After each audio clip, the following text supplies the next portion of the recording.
السلام عليكم إخوتي، مرحبا بكم في صفحة تعلمني تعلم اللغات. اليوم سنقوم بترجمة جملة جديدة إلى اللغة الإسبانية لنتعلم كيف نبني جملة خطوة بخطوة.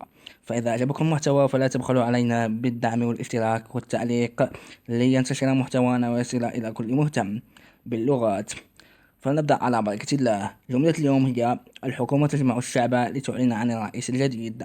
سنقوم بترجمتها كلمة بكلمة ثم نبني الجملة.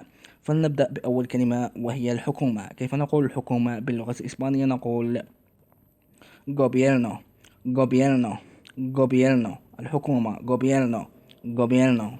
والآن كيف نقول تجمع بالإسبانية؟ نقول تجمع أو تحشد، نقول ريوني ريوني ريوني.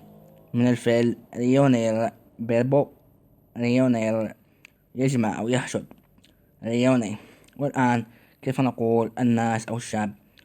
نقول gente gente gente. الناس أو الشعب gente. gobierno rione gente gente. والآن كيف نقول لتعلن نقول para anunciar para تعود لي، تعود على لي anunciar تعلن para anunciar لتعلن. والآن كيف نقول الرئيس الجديد؟ الرئيس الجديد نقول nuevo presidente nuevo presidente nuevo presidente nuevo presidente nuevo presidente. الرئيس الجديد presidente الرئيس nuevo الجديد nuevo presidente. والآن كيف نقول الجملة كاملة؟ الحكومة تجمع الشعب لتعلن عن الرئيس الجديد. كيف نقولها كاملة؟ فكر قليلا. والآن نقول gobierno reúne gente para anunciar nuevo presidente.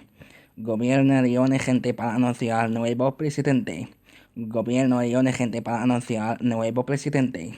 Gobierno reúne gente para anunciar nuevo presidente.